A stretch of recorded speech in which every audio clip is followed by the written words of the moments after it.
so here we are with some more herbs. This is echinacea, and I actually have echinacea growing all over my house, my yard. This one has a nice pretty bloom on it here. It's such a pretty purple flower. Echinacea is actually a great herb for immune system boosting. So for cold and flu, this is just a wonderful one to make a tincture out of. It's not one that I actually use in my soaps or my salve, but I love to make tincture and tea out of echinacea for immune boosters. So now we're ready to head inside and see what we do next with it.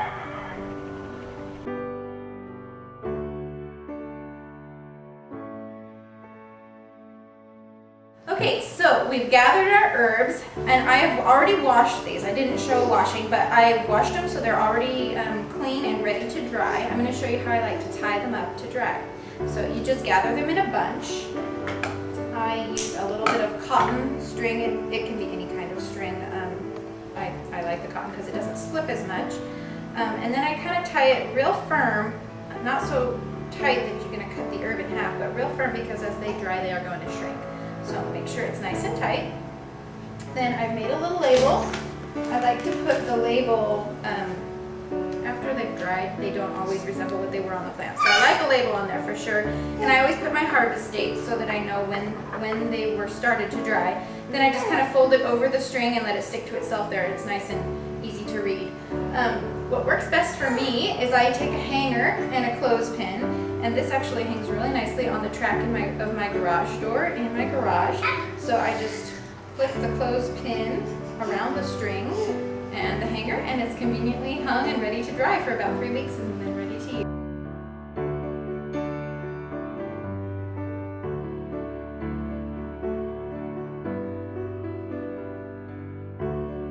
Okay, so I have here some herbs that I dried last fall, and I just wanted to show you how I package them for storage. Once they've hung and dried for a few weeks and they're nice and crisp and you can tell that the moisture's gone out of them, then I just like to either chop them up or crumble them with my hand, put them in the jar, make sure you label them, and I'll often put the harvest date on there as well. And then they can store in the jars. I keep them in my pantry, in my little herbal pharmacy on my shelves, and they last until I'm ready to make salve or soap.